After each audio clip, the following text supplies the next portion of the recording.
I'm so happy to have my esteemed co-counsel out of Los Angeles, California. We're going to invite Mr. Bryant, my law partner from the Cochran firm, up next, and he'll introduce Mr. Diggs. Thank you. Jogging while black, driving while black, working while black. At some point, there's going to be a message to this nation that young black men don't have to play the devil's advocate. Young black men don't have to worry about the fact that by virtue of the color of their skin, the texture of their hair, that they have to always be the ones that could have possibly scared a white person. On the heels of the death of Ahmaud Arbery, we could have had the same situation here. He's 24 years old. He hasn't even had an opportunity to really enjoy his life yet. And what was he doing? Working hard. Doing what people ask folks to do. We work hard in this country. And we have the right to be protected. What we've seen over the last several years is this emboldened white vigilante that believes that he can tell a black man to do whatever he wants. And if that black man doesn't listen, we're going to take it back to the 50s or the 40s. We're going to shoot him, we're going to assassinate him, and we're going to make them pay. And why? Simply because he was the one who was afraid, and he didn't want to lose his life. And I can tell you this, had Mr. Gibson stopped that day, and had Mr. Gibson lost his life, there was no video this time. It would have been the scary black man trying to hit the white man, and he had to fend for his life. How many times do we have to hear that? Now, the great state of Mississippi is a diverse place of wonderful people. But across this country, there is an element that has a distaste and a dislike and a hatred for the color of our skin. It's not all of America. It's a dying population, but nonetheless it's here. So we're going to hold everyone accountable. Not only the cases who deserve to get, they deserve to be convicted of attempted murder and spend as long as they can in jail for what they did to this young man.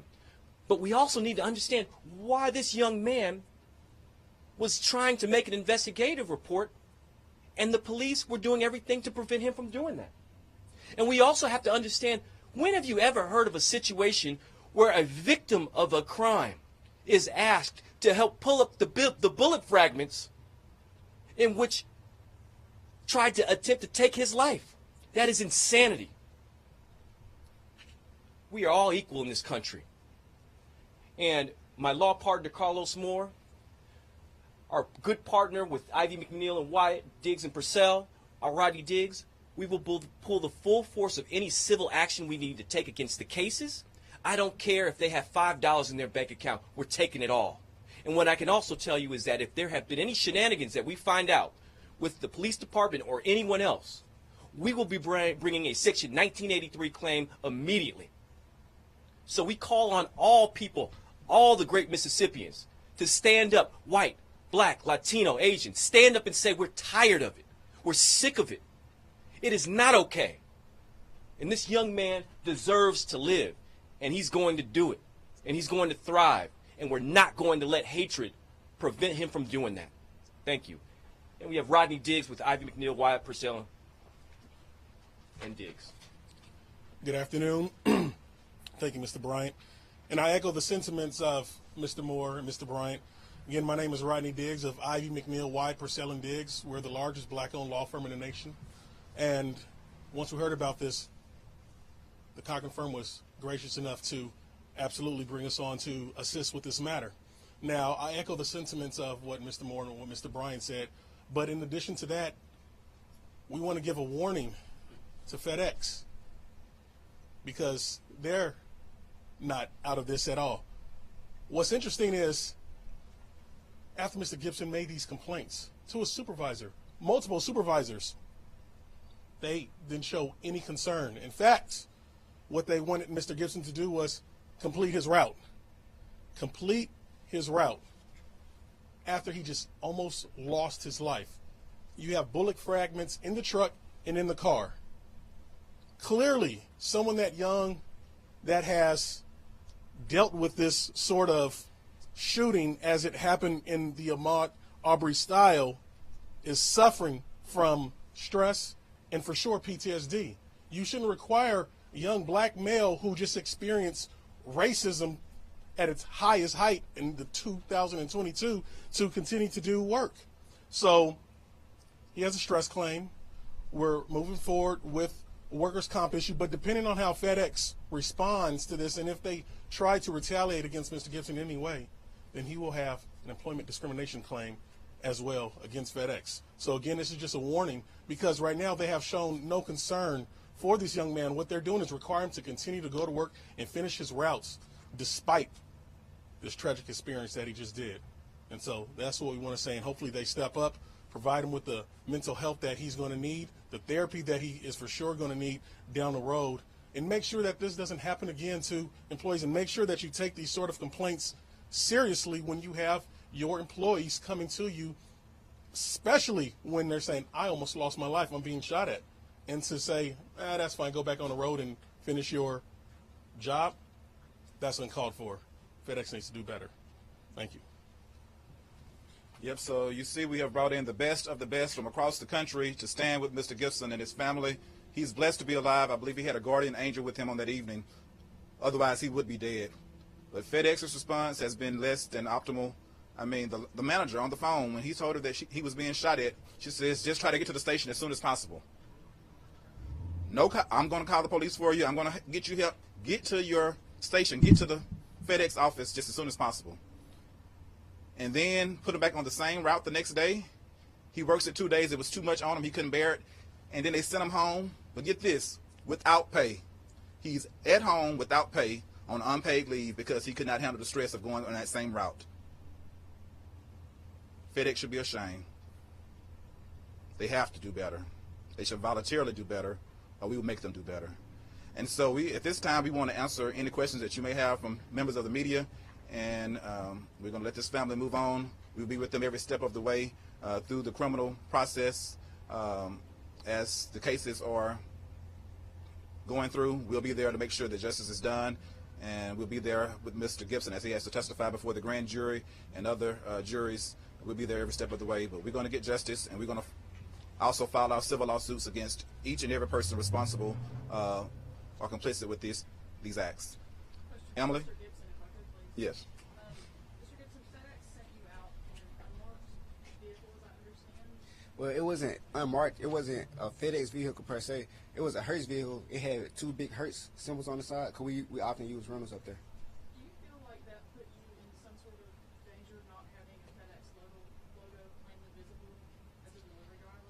I wouldn't necessarily say that because, like I said before, at the end of the day, even if it was unmarked, civilians still can't take the law into their own hands. So that's how I feel about that. How have you been feeling since this happened? Are you sleeping?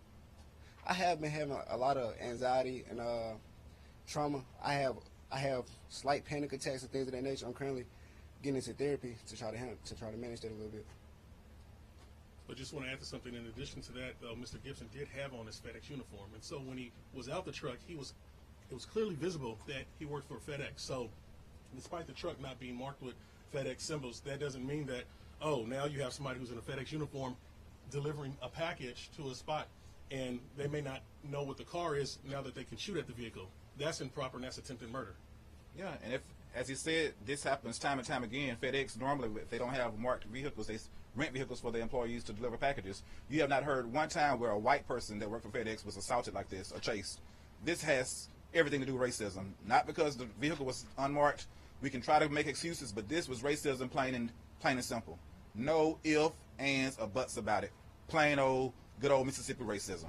My reason for asking the question is that I'm wondering if that was a liability on the part of FedEx not to have the rented van more clearly marked if the company was putting human behavior somewhere.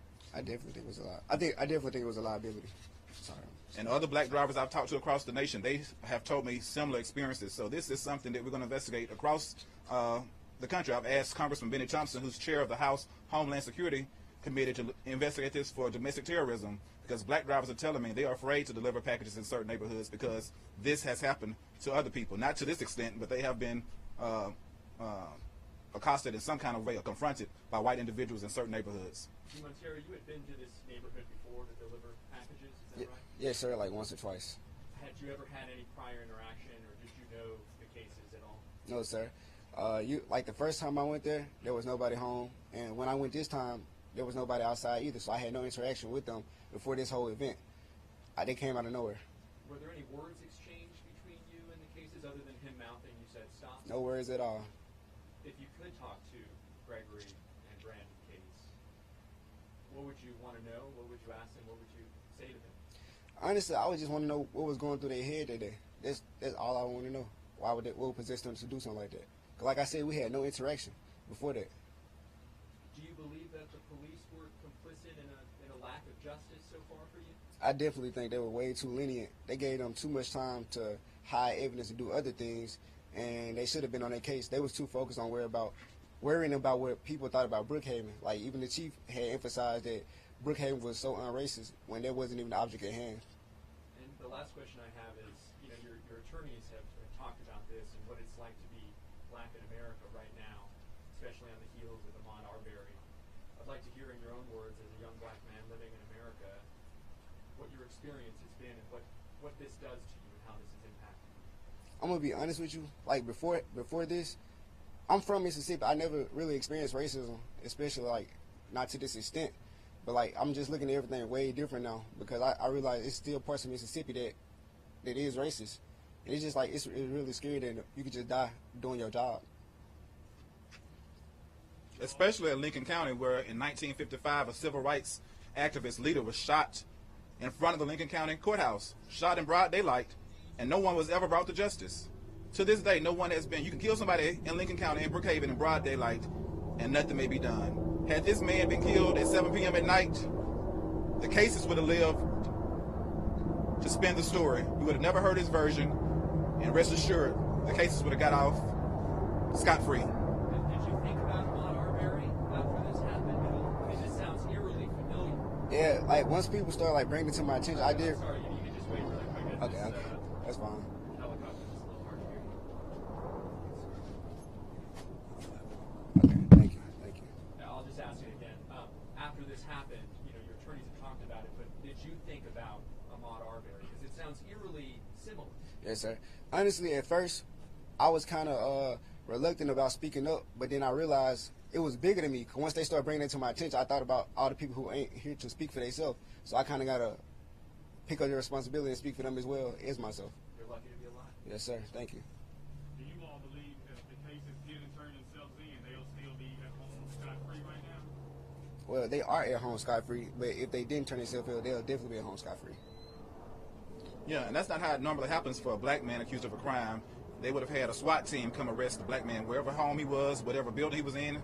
If he was on a job, they would have had a warrant for their arrest. They would not have allowed him to come and turn himself in at his leisure. They would have taken it very seriously. I've lived in Mississippi for 44 years, and I know how they do things. Is this Mississippi justice then? Is this how things go down here in the state? That's how it used to go down in Mississippi in the 50s and 60s, and it seems that there's an element that wants to take us back to the 50s and 60s, but I'm here to say we're not going back, not without a fight.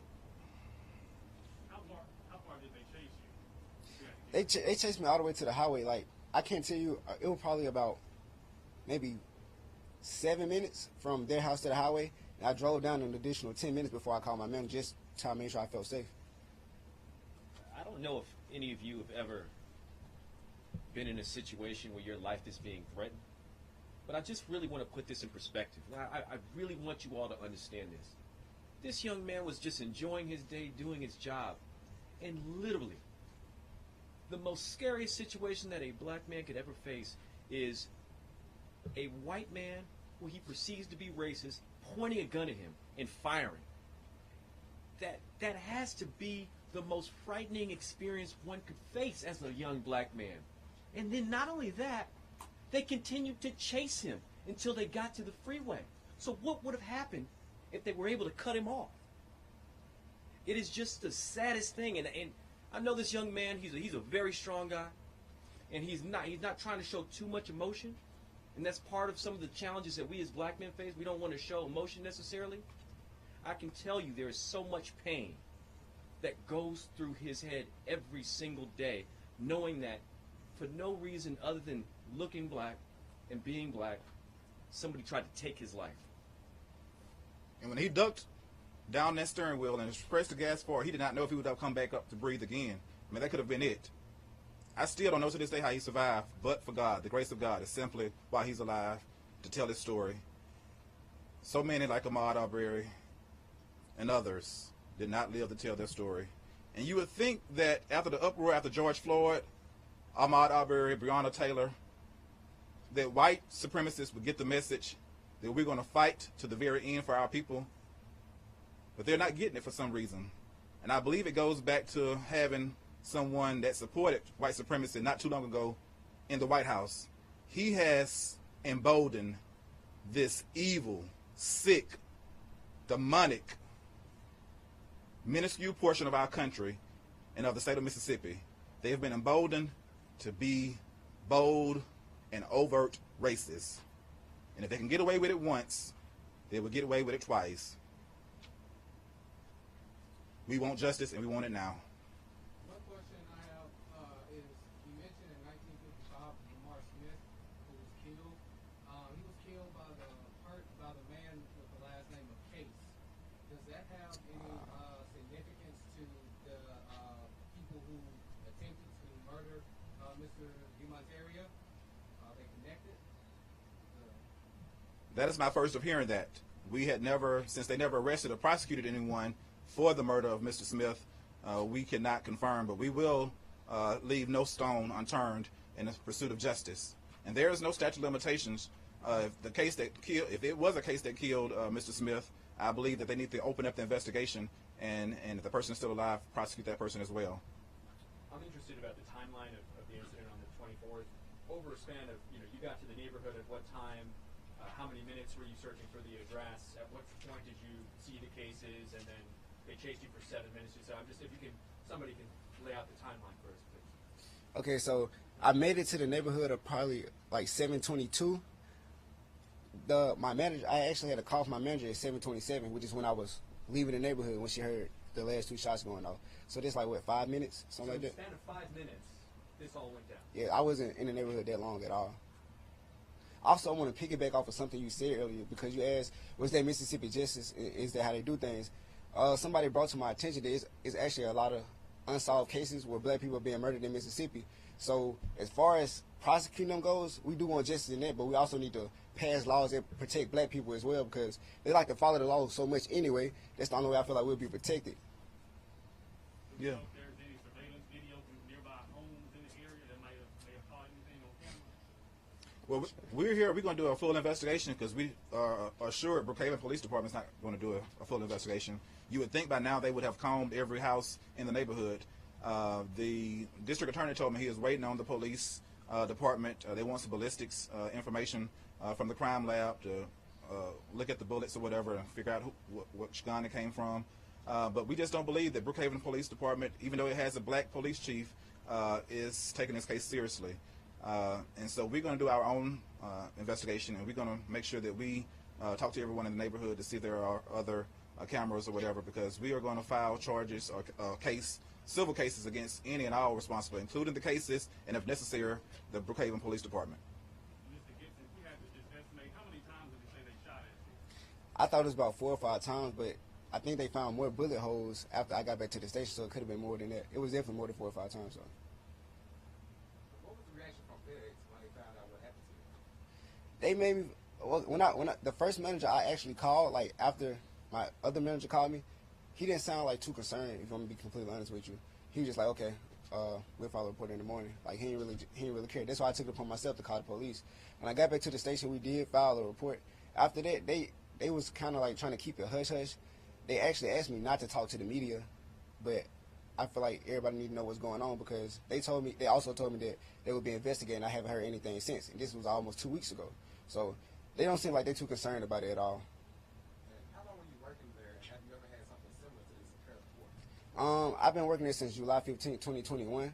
I have had a few incidents, like I've been like attacked by dogs, and I tell them like the dog beat me, they say, okay, just don't deliver to the house no more. I also had like a confrontation with a older white gentleman before where he like cussed me out and everything. I told them about it. They was like, just don't deliver to the house no more. So they really don't be too concerned about our safety, if I'm being honest with you. And the day that this happened, you were completely in your uniform and explaining the situation. So why do you feel like this? They felt motivated to continue the action they did. I'm sorry, can you repeat that? Why do you feel like they were motivated to do what they did? Fire shots at you. You were just completely doing your job in uniform. Like I said, I have no idea. That's why I'm thinking it's a racism thing. And also something I wanted to bring to my grandmother actually brought this to my attention. After they actually fired the initial shots, they proceeded to chase me to the highway. So like, you failed to kill me the first time, you still chased me at this point. It was just some dark stuff. I'm not sure what was going on. Have you been back to work yet, or do you plan to continue working with FedEx? I'm honestly like going to focus on going to therapy right now because I don't feel comfortable going back at this very moment. That's the plan. I haven't been back though. The assistant chief is also a case. Have it been confirmed his relation to the shooter, or do we not know yet? But the assistant chief of Brookhaven is also a case. So it seems to be like some type of racism in just the Case family. I'm wondering if anyone made a connection on that and confirmed that their relation to the shooter. Based on our investigation, our preliminary investigation, we do believe that he is related by blood to the cases that assaulted and assailed Mr. Gibson. Of course, he's denied it to the chief of police that he's related, but we will continue to do our due diligence. But the very appearance of impropriety has caused us to request them to recuse themselves. We want a full, unbiased investigation, and I believe that has to come through the Mississippi Bureau of Investigation as well as the Federal Bureau of Investigation to get true justice. We don't want Mississippi justice, we want true justice in this case. Because Mississippi justice is is very cognizant of color. Depending on your color, you can tell pretty much which side the gavel's going to fall. What's your definition of true justice? True justice is for the cases to be immediately arrested by law enforcement for attempted murder and to get a $500,000, $1 million bond as a black man would have received if he had done some similar crime. That's true justice. And then to be fully prosecuted, for the grand jury to come back with the indictments for attempted murder and for them to be found guilty if the evidence shows that. Everybody's assumed innocent until proven guilty. Black folks don't get that, but that's what it should be for black and white individuals. Assumed innocent until proven guilty in the court of law. We simply want them seated before 12 jurors of their peers in Lincoln County or some venue in Mississippi where they can get a trial of their peers. And we believe, based on his testimony and all the evidence, the casings that were found, that they won't have any choice but to convict them of attempted murder. And then for the federal hate crime, we want a federal jury convened, and we want the Department of Justice to present this as a hate crime, because if it was not race-related, this would be happening to white individuals in unmarked vehicles when they deliver packages. It has not happened one time to a white individual, but it happened to him. Are you pursuing? I'm sorry. As a worker organizer, will you consider this a whistleblower situation if they decide to terminate him because they told him not to do the press conference, but this is a whistleblower situation where he could voice his opinion, so he won't be harassed when he goes back to work. That's my concern. What's your opinion? Right now, we are concerned with FedEx's immediate response during the shooting and right thereafter. They have voluntarily offered to pay for his counseling, which is a step in the right direction, but he also has to live. They should immediately institute a paycheck for this man. He's gone without a paycheck for over a week now, and they need to do the right thing by him, or we will force them to do the workers' comp system. And then there are other claims that we may have if they continue, if they went so far as to terminate him while he has this disability, they would be in trouble under the law, and we would go after them for that. Attorney Moore, are you pursuing 911 calls or a police report? We don't know if they exist, but I'd like to get your take on it. Yes, under the Public Records Act, we are entitled to receive the police report. We have received the police report. We have not received the 911 calls yet. And so we will request that under the correct statute, and we're hoping that they will immediately give it to us.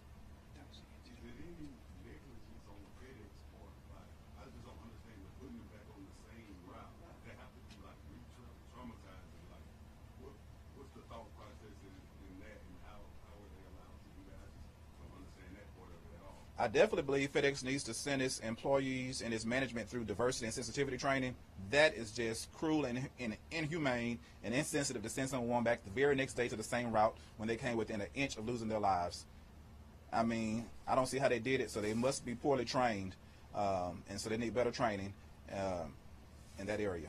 How confident are you that the Mississippi forensic laboratory will be able to get the result back in time? We are hoping, because now that this case has the light of day, that everyone knows that not only is the state and the city of Brookhaven watching, but the nation and the world is watching what happens here. And so Mississippi has tried to move forward. We now have a new flag, but it seems that when we make one step forward, we take two steps backwards. This has set us back another 50 years. And there's no way we're going to allow the sellings of Mr. Gibson to get away like the selling or killer of Mr. Smith. It's not going to happen under our watch. We will get justice, and we're going to get American justice, not Mississippi justice in this case. I wanted to make sure I understand. Was it FedEx or was it the police department at both who told you not to talk to the media?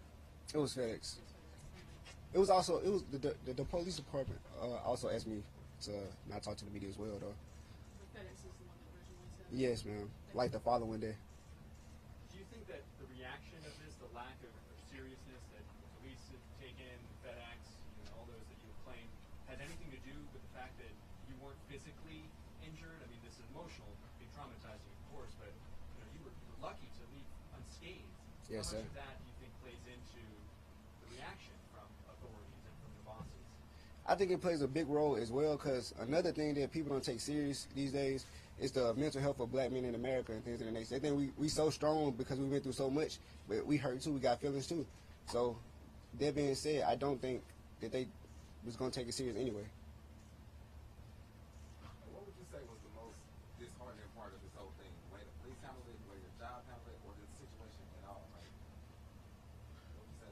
I would say the way FedEx handled it, simply because I feel like they're a powerful company. They should be able to back me up in doing this. They should be able to get the charges pushed further or compensate me in some type of way. Not necessarily just compensate me, but like back me up. Because they claim they called in FedEx security, whatever that is, and I haven't heard anything since. So I just wanted them to support me in this, and they haven't done it.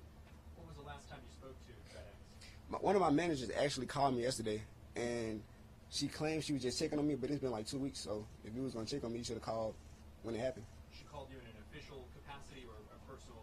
It was like a personal call, and I asked her like for information on what's going on. She didn't really have too much to give me anyway. So, I guess just to be clear, officially, when was the last time you and FedEx have spoken? When have I been to work? I think it was the Tuesday after it happened, I believe, because I had to go home that day. I ended up having to call the hotline and everything, and that was the last time that I spoke to them officially, like at work. After that, I haven't heard anything since yesterday. They haven't checked on your well-being. They haven't followed up on offering money for this counseling that Nothing you at all. mentioned. No, sir. They've just been quiet. Yeah, they have offered money for the counselor. They paying for the counselor. Yes, sir. You would think that FedEx, as powerful as they are, would have sent a very bold statement supporting this young man. You would have thought that they would have sent a very bold statement because, remember, this young man almost died in the line of duty while he was delivering packages for this company. And at a minimum, they should have issued something powerful saying that we support Mr. Gibson 100% and we will do everything in our power to make sure justice is served. But as you've heard, there's been no official word for over a week, and that honestly is just sad. And that just shows that what I'm asking everybody here, what I'm asking Mississippi, all Mississippians, pull together and support this young man, because this is bigger than one incident. And if this country's going to move forward, we've all got to be outraged that this happened. Not just the folks here, but everyone has to be outraged. Was this your first job? No, sir. This was not my first job. Yes, sir. All right, we thank everyone for coming out today. Continue to keep Mr. Gibson and his family in your prayers as we seek true American justice for Mr. Gibson. And we won't, and that justice looks like the case is spending the rest of their natural lives in prison, or as much as the law allows under federal law or state law. Thank you. Thank you, guys. Thank you.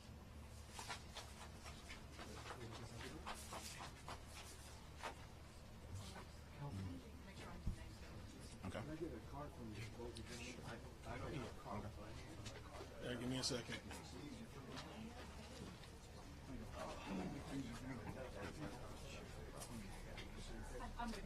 Okay, all right, great.